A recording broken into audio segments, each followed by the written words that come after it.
we had the Democrats come together today, Pelosi, Schumer, others, and state that after this meeting with Trump, they basically are waiting to see what happens with his call from here.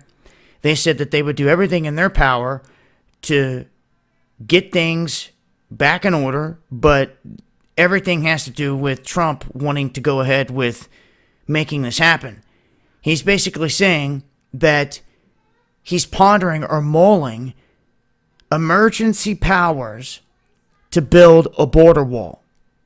He goes on to say that he could declare a national emergency on the border and order his government to build fencing without needing to go to Congress for additional funding. He says, I can do it if I want, he says. I may do it.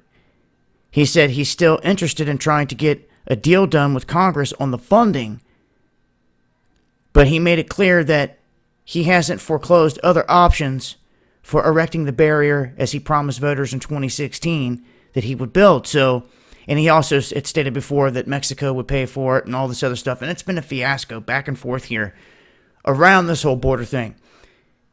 They were just firing tear gas on individuals that were trying to storm the border area in Southern California.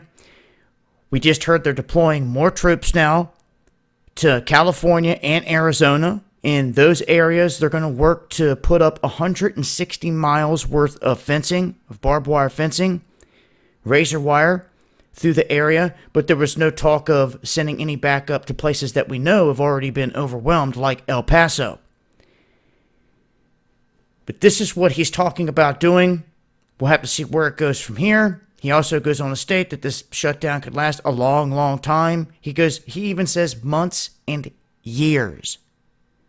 Although many highly doubt that it's going to go on that long, this is what he's saying. And then, of course, all the federal workers that have their checks delayed are highly upset at this point.